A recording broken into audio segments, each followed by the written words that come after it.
Hello, my name's Keith and I'm known as the Florida Stone Man, and today I'll have a video on how to do shadow work in baby steps, or how to do beginner level shadow work, how to do baby level shadow work, how to do shadow work for newbies, because from what I've been teaching over the past month, and the past 2 months, and the past 3 months, is that, shadow work's really tough.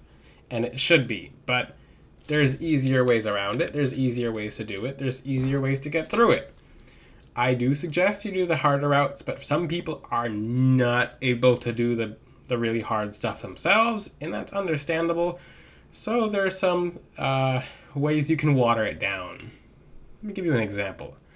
Let's just say your body's trying to purge something, right? Maybe you have a sneeze you're trying to get out, and if you smell up really spicy pepper, it's going to help you sneeze and get the sneeze out.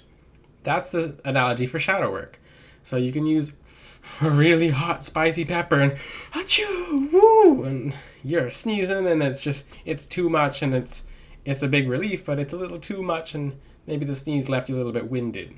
Versus you mix the pepper with something else and it really dilutes it. You still get the sneeze out. It's not all the way out, but it gets out as much as it should at the time, because it might be too much for you to get it out the hard way.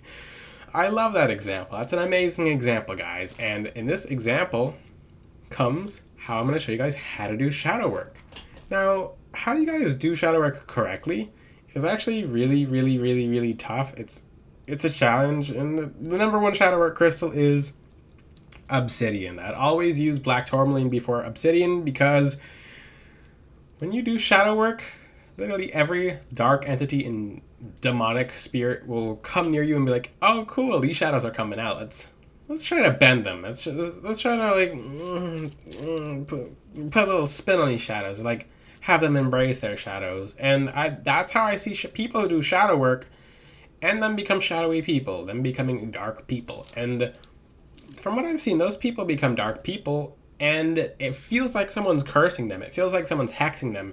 It feels like their life is upside down. Like there's some good, but there's a whole bunch of bad, and it's just like, what's going on? And these people are indulging in their shadows, and their shadows, instead of for being, and I've taught about this several times, I'm just restating it in this video. So instead of for that person becoming healed, they actually use their shadows as a weapon, and not as a good weapon, kind of like a weapon for darkness.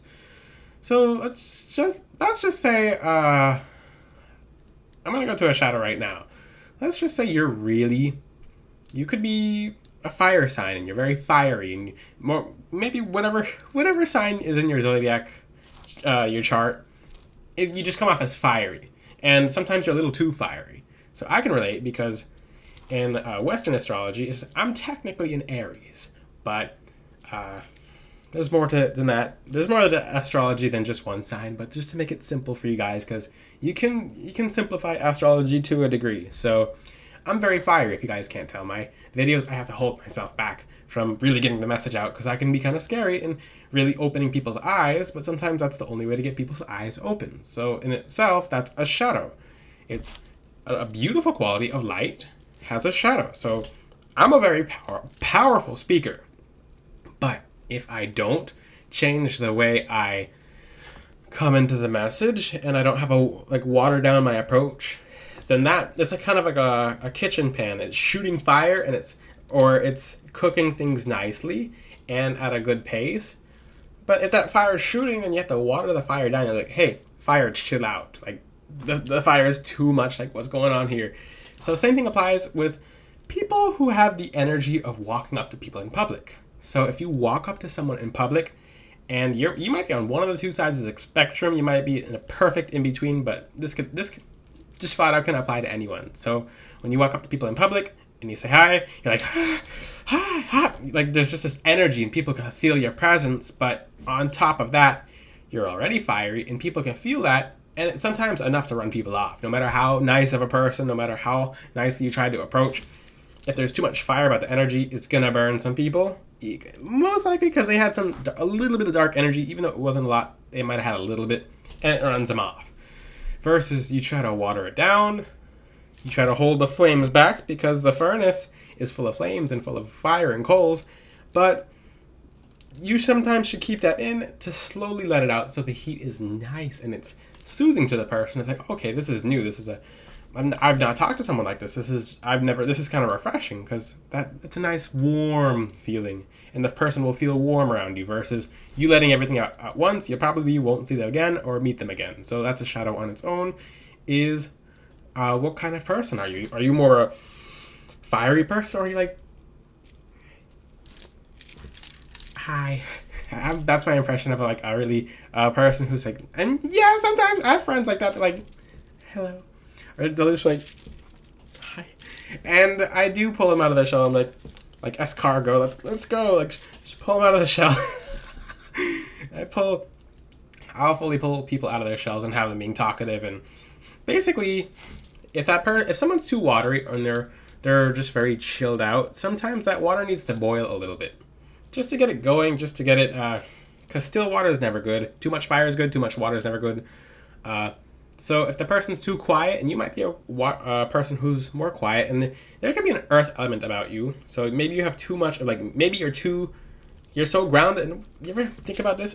Because now I'm including in the shadow work your element and your zodiac and what kind of person you are. Are you more fiery, or are you more of a person who associates with this element of water? So you might just not be speaking your truth. You might not just like kind of like or you might be shy, etc. So do the shadow work based on your element. That's a really cool way to do that. I freestyle my videos. I was going to write a different way on how to do your shadow work in this video, but I thought I'd do it straight from the heart because it's very meaningful. And I do love all of my viewers. Thank you guys for commenting, and thank you for watching my channel, and thank you for subscribing as well. But that's 2 elements you can use to incorporate into your shadow work. What kind of element am I? Am I too much of this element? What other elements can I add into the mix? Where do I need to balance? This is baby level shadow work. Very baby. Anyone can do this. And it'll take time, but baby level shadow work is gonna take time. So let's just say you're a very grounded person. And you can just think of a few people who you know who are very grounded.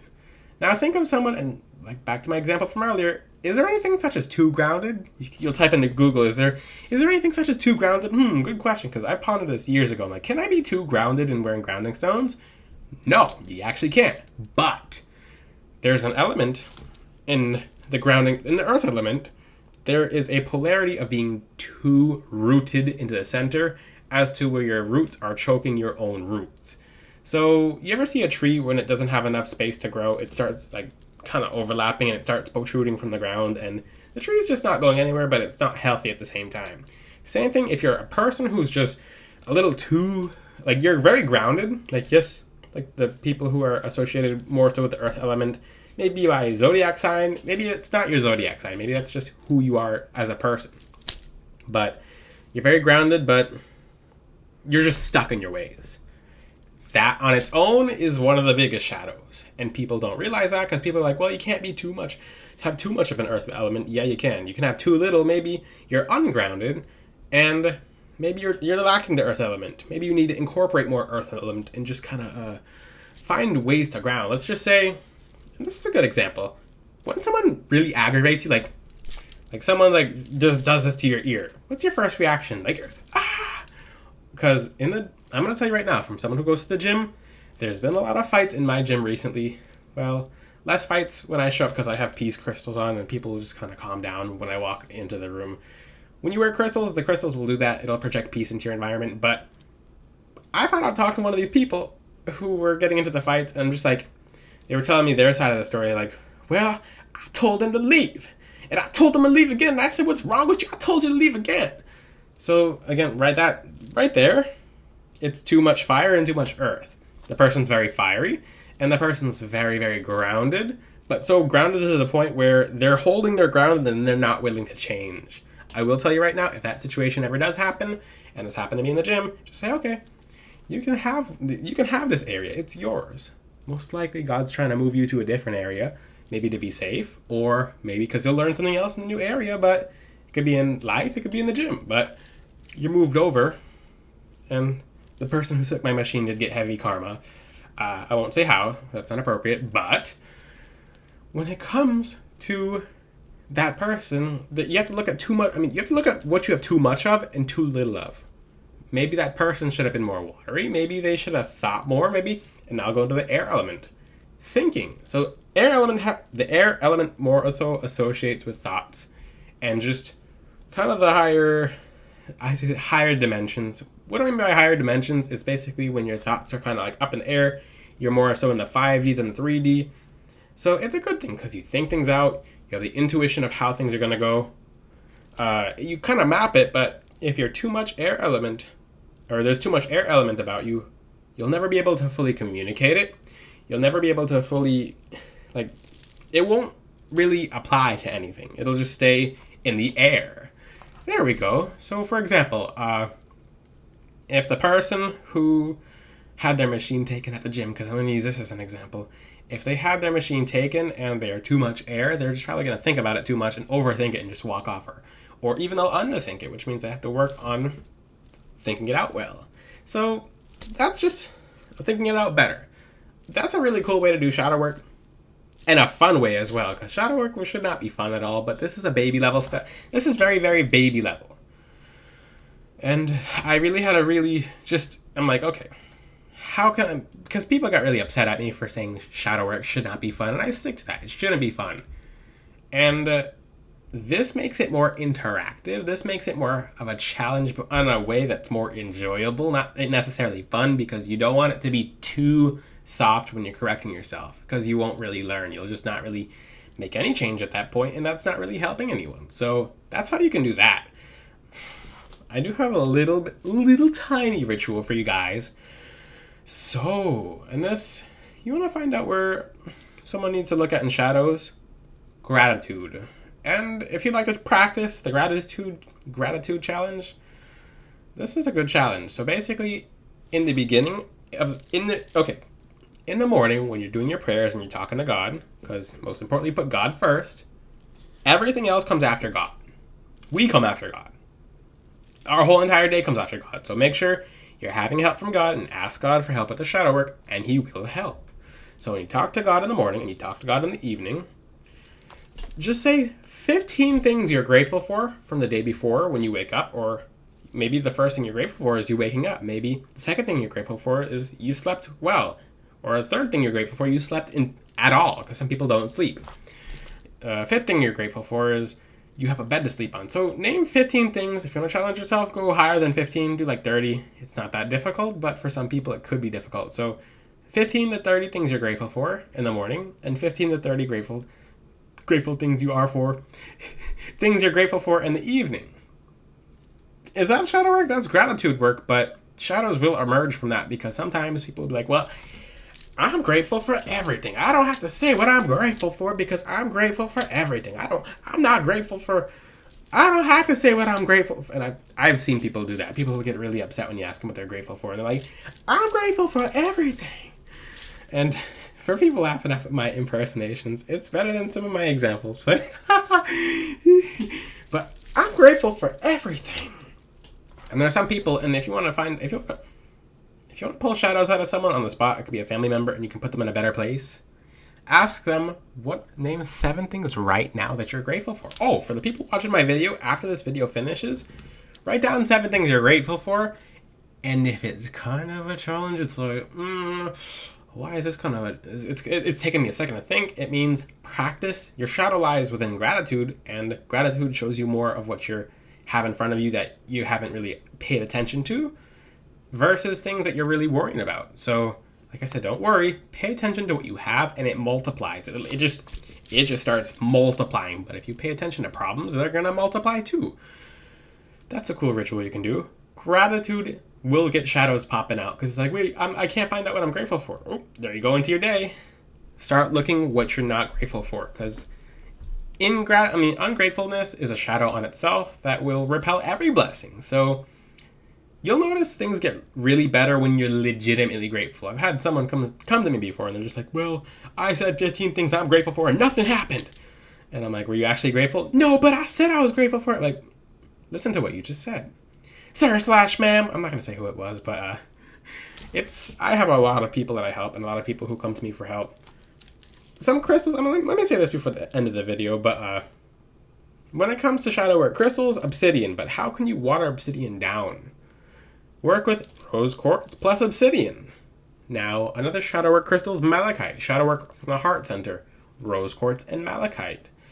Let's just say that's a little bit too much. I mean, just the malachite and the rose quartz is a little bit too much. Then you'll use rose quartz and malachite, or you'll just use them together. I'm going to keep it nice and simple because rose quartz because rose quartz is a very calming stone, so it calms certain feelings down. So rose quartz, howlite, obsidian. Rose quartz, howlite, malachite. That should work as a combination. This is really a really beginner level shadow work. It's really easy. Another thing you can do at the very end of when you do your gratitude work, because that does pull out shadows, ask yourself. Just sit down with yourself and think and be like, what are 7 things about myself right now that, like, what am I at fault for? 7 things about myself. What am I blaming on myself? 7 different things. It's not a lot. 7 different things about something you blamed on someone else or something else that was actually your fault. And if you changed it a little bit, then you wouldn't really see it because you're responsible for your own energy. We're self-accountable. I made a whole video on that, but it sounds easy. It's not going to be easy mode for most of you. It's going to be like, ooh, what did I blame on someone else today? And another one is you can go, okay, I blamed someone for being a bad driver today. Well, and I actually did this, and so I'll use myself as an example right now. So I blamed someone for being a bad driver today. I thought that they were a bad driver pulling out, and I'm like, that person was a bad driver. They inconvenienced me just by driving like a crazy person versus, well, I could have pulled to the side, or I could have pulled over on the side of the road and waited for the person to go all the way up the road, which sometimes is inconvenient, but then you wouldn't be blaming them for being a bad driver because you're not around them. It's kind of subtracting yourself, etc. I mean, it's just a really simple one. It's like, and that's it. Like, if you change something about yourself, and that actually works. That actually really works. If you're noticing there's one crazy driver on the road, try to hit the red light a little bit sooner at a safe pace, or try to remove yourself from being around them because their energy's haywire. But you're around their energy. Sometimes you can do that. Sometimes you can't, but sometimes you can. If you have any questions, guys, ask them in the comment section. Until then, I'll see you guys next time. Ciao!